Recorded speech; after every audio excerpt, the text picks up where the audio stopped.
Hello students. आप सभी का फिर से एक बार स्वागत है मेरे यूट्यूब चैनल मैथविद पर। आप लोगों ने बहुत ही अच्छा सहयोग किया है। मेरे सब्सक्राइबर्स आस्ते आस्ते इंक्रीज़ हो रहे हैं। और एक बात स्टूडेंट्स, अगर साउंड से रिलेटेड कोई समस्या हो तो कमेंट ज़रूर कीजिएगा। हम अपने साउंड को वॉल्यूम को इंक्रीज़ करने की जो प्रयास है उसे ज़रूर पूरा करेंगे। चलिए, आज के इस वीडियो में हम लोग करेंगे एसएससी जीडी की प्रीवियस ईयर इंग्लिश के टेस्ट को आज हम लोग देने वाले हैं। और इसके साथ ही हम बताएंगे कि एसएससी में जीडी से लेकर सीजीएल तक इंग्लिश के जो पैटर्न होता है इंग्लिश के क्वेश्चन पूछे जाने का, वो एक ही होता है, चाहे वो जीडी का एग्ज़ाम हो या सीजीएल का एग्ज़ाम हो। आप ये ना समझिए कि जीडी का एग्ज़ाम 10 क्लास के लेवल का है इसलिए उसमें इजी इंग्लिश आएगा।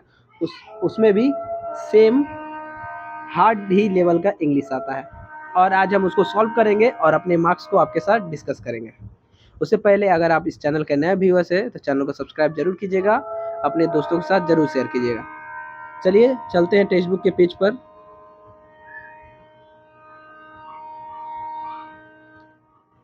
हम आ गए हैं अपने टेक्स्ट बुक के पेज पर जहाँ से हम लोग देंगे टेस्ट। और आज का टेस्ट रहेगा PYST 1 SSC GD कांस्टेबल 2022। ये जो जीडी का सिलेक्शन था वो 2022 का था, जिसका एग्ज़ाम हुआ है हेल्ड ऑन 10 जनवरी 2023 शिफ्ट 1। चलिए टेस्ट को स्टार्ट करते हैं। यहाँ से एग्री एंड कंटिन्यू कर लेंगे। The test contain 20 questions. Each question has 4 option out of which only 1 is correct. जैसा कि आप जानते हैं कि जीडी का पैटर्न बदल चुका है। अब 80 क्वेश्चन पूछे जाते हैं और हर सेक्शन से 20 क्वेश्चन पूछे जाते हैं। You will be awarded 2 marks for each correct answer and 0.5 will be deducted for each wrong answer. चलिए एग्री एंड कंटिन्यू करते हैं। पहला number question, identify the correctly spelled sentence.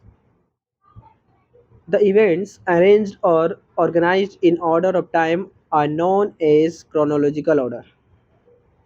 The events arranged or organized in order of time are known as chronological order. The events arranged or organized in order of time are known as chronological order. The events arranged or organized in order of time are known as chronological order. तो यहाँ पर देखिए chronological spelling गलत हो सकता है,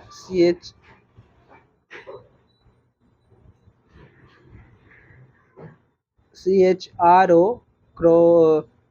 chronological, CHRONOLIGAL गलत हो गया। CHRONO क्रोनोलॉजिकल, LOGICAL सही है। KL गलत हो गया। तो हम लोग का जो पहला सही ऑप्शन हो जाएगा ऑप्शन नंबर 2।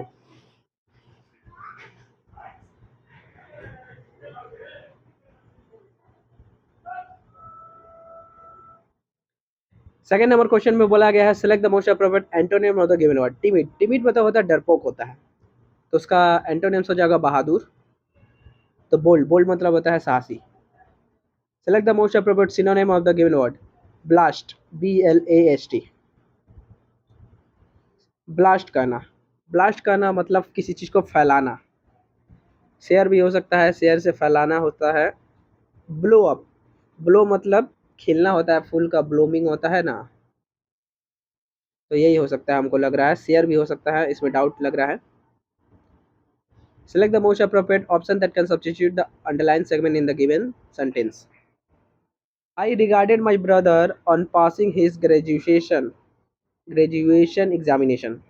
I regarded नहीं हो सकता है, यहाँ पर congratulated होता है, या disparaged, flattered, noted।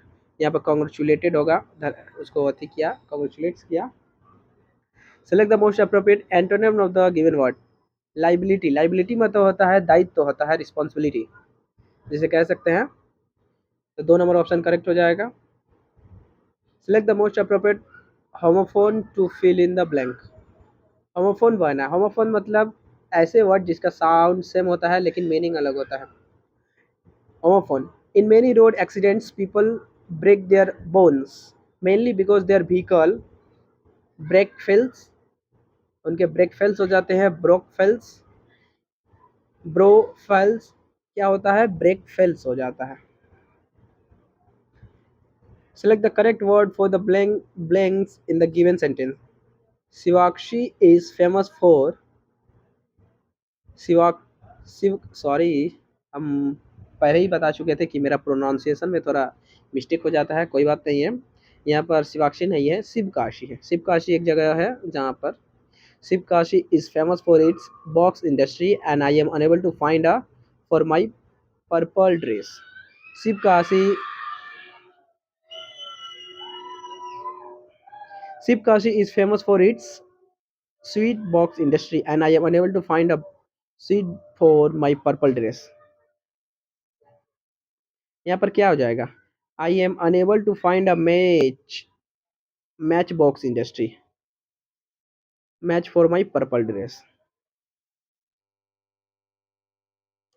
देखिए, मैच का में MATCH, मैच मतलब क्या होता है, मैच मतलब वो जो सिलाई का डब्बा होता है वो भी होता है, और मैच मतलब सूट, सूट का ना मतलब उसका मैच नहीं हो रहा है।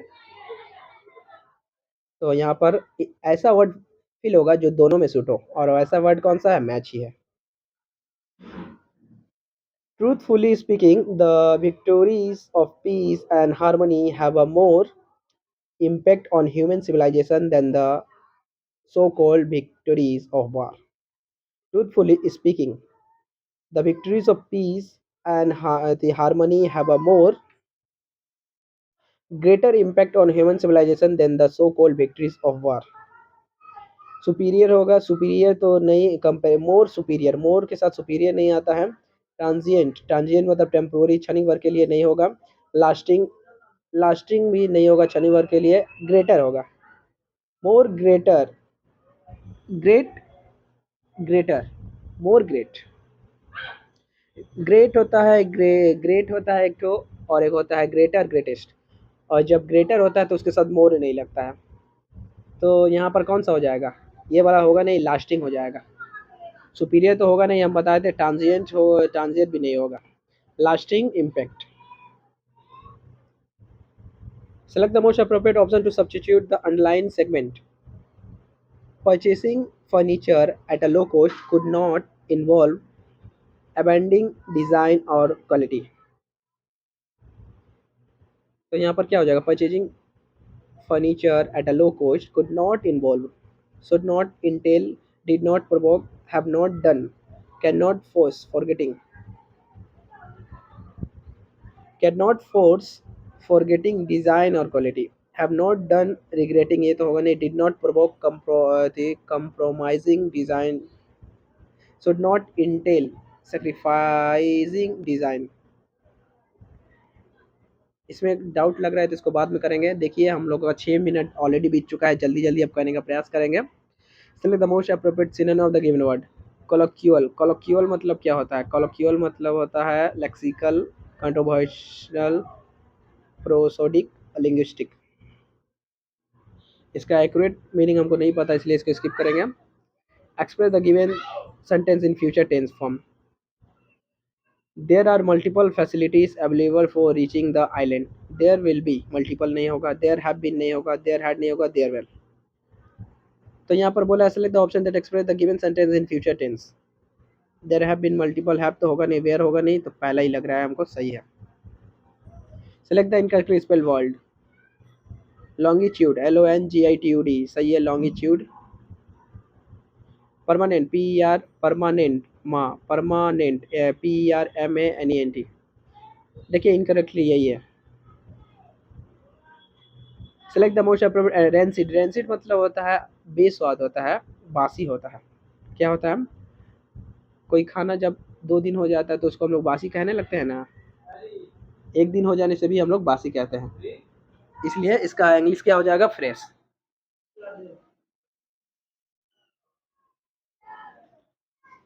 Select the most appropriate meaning of the given idiom।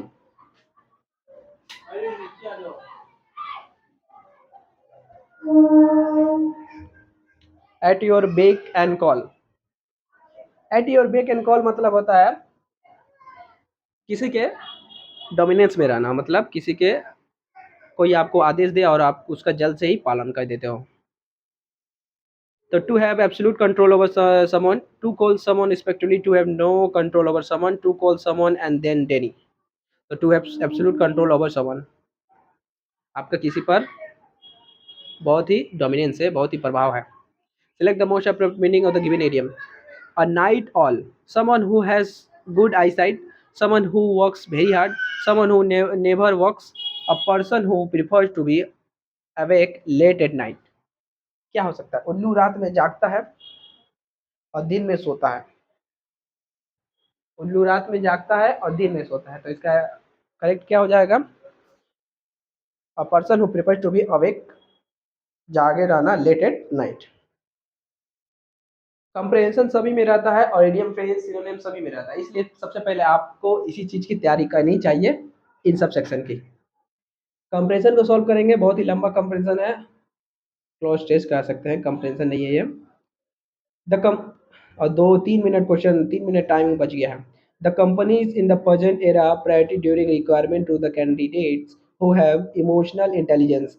EI is the ability to understand, analyze, and control emotion. Possessing very high EI creates an impact on a person's life. People who have EI always maintain emotional stability even in difficult situations. They can be nice even in socially awkward situations as they are very good at controlling emotions. They make other feel. It is proven that it will make leaders more effective as they understand the feelings of teammates. It allows one impactfully with others. Street, stress and conflict can be handled so easily as it allows great empathy towards others. They can be very good at interpersonal relationship. These people strengthen the relationship, the people with their interaction and coordination both is personal and professional life. Companies are well aware of the benefits with the employees who have EI. जल्दी से करेंगे, बहुत ही कम time बचा है। Select the most appropriate option to filling the numb. पहला हमारे मन में क्या बना है? The companies in the present era, companies लगा है तो यहाँ पर पुलर होगा, हैज नहीं होगा, इज नहीं होगा, दो ही होगा, have been given, given, are giving. The company in the present era are giving priority during requirement to the candidate, दे रही है। हैव बीन होगा, देखिए इसमें लास्ट में क्या दिया है, हु हैव इमोशनल चैलेंज, तो यहाँ पर कोई टाइमिंग वाला बात नहीं दिया। अगर लास्ट में टाइमिंग दिया रहता तो हो जाता। जल्दी से करेंगे, आर गिविंग। उसके बाद possessing very high EI creates a creative, positive, colonial, memorable, a creative impact on personal life, a positive impact। उसके बाद 3 नंबर ऑप्शन में they make other feel comfortable, tolerable, favourable, manageable, comfortable, comfortable. उसके बाद चौथा में it allows one communicate impactfully with others, to communicating, one communicate, to communicate, one communicate। उसके बाद 5वां नंबर ऑप्शन में they can be very good at interpersonal relationship, this people strengthen the relationship between the people with the interaction between होगा। उसके बाद देखिए हमारा 18 question हुआ है, 2 क्वेश्चन हम लोग करेंगे जल्दी से, 20 सेकंड टाइमिंग बचा है। पहला 9 नंबर क्वेश्चन इन्वॉल्विंग, तो कुड नॉट होगा या did not provoke compromising, could not involve abandoning, should not entail हो जाएगा पहला नंबर ऑप्शन। कोलोक्यूल मतलब हमको लग रहा है प्रोसोडिक हो जाएगा, कन्वर्स कोलोक्यूल नहीं पता, इसको छोड़िए, स्किप करते हैं। रियल के लिए आप तैयार हैं? देखिए 20 क्वेश्चन मतलब 40 मार्क्स। देखिए मात्र 3 क्वेश्चन रॉन्ग होने से मेरा 10 नंबर कम हो गए यहाँ पर। और ये पेपर उतना हार्ड नहीं था, लेकिन हम बताना चाहते हैं कि एसएससी जीडी के एग्ज़ाम में भी एसएससी सिजिल के लेवल का ही आजकल क्वेश्चन पूछा जाता है। और आपने जैसा कि देखा यहाँ पर, देखिए सिनोनिम इंटरनेट मेरा गलती हो गया। सबसे पहले आपको वोकैब मजबूत करने की ज़रूरत है, और दिन में सुबह में आप वोकैब पढ़िए और शाम रात को आप इंग्लिश का टेस्ट दीजिए। इंग्लिश का टेस्ट दीजिएगा तो क्या होगा, आपका क्लोज टेस्ट या कंप्रेंशन जो हर एग्जाम में पूछे जाते हैं, छोटे से बड़े एग्जाम में, वो आपका इम्प्रूव होगा। और वोकैब पढ़ने से आपका वोकैब नहीं, मतलब गलत नहीं होगा। देखिए मेरा कंप्रेंशन 2 गलत हो गया है। ओह, टू कम्युनिकेट हमको लग ही रहा था। देखिए, आप जितना पेपर सॉल्व करिएगा उतना आपका सोचने का क्षमता बढ़ेगा और आपका जो रॉन्ग होने का परसेंटेज है वो डिक्रीज़ होते जाएगा। अभी मेरा रॉन्ग होने का परसेंटेज 50-50 है। हम गेस करके मारते हैं तो मेरा 5 में से 4 क्वेश्चन सही, 3 क्वेश्चन सही हो जाता है, 2 क्वेश्चन गलत हो जाता है। इसी तरह हम कंटिन्यूअस अगर 5 से 6 महीना या साल भर करते रहेंगे तो मेरा 5 में से 5 ऑलवेज़ करेक्ट होगा। और आप भी इसी तरह प्रैक्टिस कर सकते हैं। एमा होगा का देखिए, क्योंकि यहाँ पर the people with their interaction and coordination both in personal and professional life. Among होता है टू, और यहाँ पर टू दिया है, interaction and condition both both, यहाँ पर दो दिया है बोथ, इसलिए यहाँ पर एमोंग होगा। बिटवीन किसके साथ लगता है? बिटवीन लगता है शायद between you and me, between दो के साथ लगता है। एमोंग बहुत सारे चीज के लगता है, एमोंग। तो यहाँ पर देखिए एमोंग लगेगा, इसमें भी मेरा एरर हो गया। और 10 नंबर क्वेश्चन जो ने हमने स्किप किया था उसका कन्वर्सेशनल हो जाएगा। क्या हो जाएगा? Synonyms conversational. कोई बात नहीं। 5 नंबर तो लाइबिलिटी, लाइबिलिटी का गलती हो गया। देखिए यहाँ पर लाइबिलिटी मतलब दायित्व होता है, रिस्पॉन्सिबिलिटी, और हमने क्वेश्चन को पढ़ा ही नहीं। यहाँ पर एंटोनियम पूछा है और हमने सिनोनिम मार दिया। एग्जाम में ऐसा ही होता है गलती, इसलिए अगर आप पहले से टेस्ट देकर अपने आप को प्रिपेयर रखिएगा तो आपका कभी ये सारे मिस्टेक्स नहीं होंगे। इसके बाद सारे क्वेश्चन सही हैं। देख लीजिए जीडी का एग्ज़ाम भी, आप जीडी के एग्ज़ाम में इंग्लिश को आसानी से कर सकते हैं अगर 2 सेक्शन आपने सुधार लिया। एक हो गया वोकैब और दूसरा हो गया जो आप रीडिंग करना स्टार्ट कर दिया आज से। कुछ भी पढ़िए या टेस्ट दीजिए। अगर आप कुछ नहीं पढ़ पा रहे हैं तो टेस्ट दीजिए। बस यही 2 काम करना है। इसी के साथ मैं कहना चाहूँगा, अगर आप मेरे चैनल के नए व्यूअर्स हैं तो मेरे चैनल को सब्सक्राइब कर सकते हैं। मेरे चैनल पर अभी 239 सब्सक्राइबर्स है, 179 वीडियोस हमने डाल चुके हैं। मेरे प्लेलिस्ट को आप चेकआउट कर सकते हैं जिसमें हमने पढ़ाया है। टेस्ट सीरीज में अभी 12 वीडियो अपलोड हो चुके हैं। English batch for SSC exam जिसमें वॉइस मैंने पूरी तरह से पढ़ा रखा है। Mathematics target batch percentage crash course उसमें चल रहा है अभी, 5 क्लास हो चुके हैं। रीजनिंग टारगेट बैच में 5 वीडियो अपलोड कर दिए हैं जिसमें से सिलेक्स को पूरी तरह से हमने पढ़ा रखा है और इनइक्वलिटी अभी चल रही है। उसके बाद वैदिक गणित में स्क्वायर और क्यूब निकालने का तरीका बताया है और मैथमेटिक्स ट्रिक्स को भी आप देख सकते हैं। तो चलिए, वीडियो बहुत लंबी हो चुकी है, इसी के साथ हम वीडियो को समाप्त करते हैं। मिलेंगे नेक्स्ट टेस्ट में। आप अपने स्वास्थ्य का ध्यान रखिएगा। जय हिंद, जय भारत, वंदे मातरम।